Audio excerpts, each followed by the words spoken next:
modified for use in the United States. The steering wheel's on the right side, which is to say the left side, and it now meets all of the crash regulations in this country. It will go on sale near the end of 2011.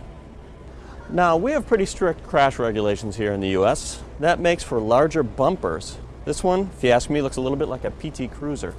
Now, it's added a few inches to the length of the car overall. Same story in the rear. If you ask me, this one looks a little bit like a Nissan Cube, and for the same reason. Larger bumpers, other aspects, hood design, they're not decided just by the designer's pen, they're decided by regulations. Makes it look a little bit different than the one we tested. Now, the interior is similar to the version that we tested before. The materials aren't going to win any awards, but they're okay.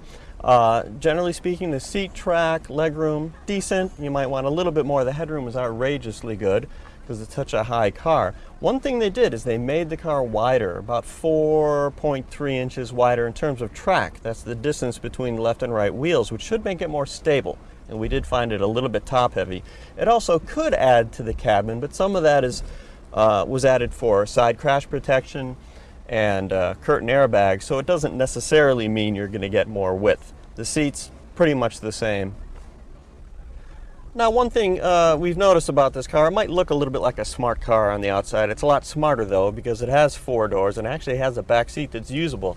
The seat here, the driver's seat's almost all the way back, but it's certainly workable. And in an electric car, one like this one that has roughly 85 miles of range, you're not going to be back here that long anyway. Now, when it comes to the States, the i-MiEV will allow 120 and 240 volt charging. Now, what they don't know yet is whether there will be high-speed DC charging. Probably, might be standard, it might be an option, because they can offer it overseas. Now, the car is supposed to cost about 30 grand to start, which is a little less than a Nissan Leaf, but it still sounds like quite a bit. One of the things it does have is air cooling for the battery, which is good, but it doesn't have some of the neat tricks like the ability to get on a smartphone and program it to charge at a certain time, or preheat or pre-cool the cabin. So it seems a little bit steep even after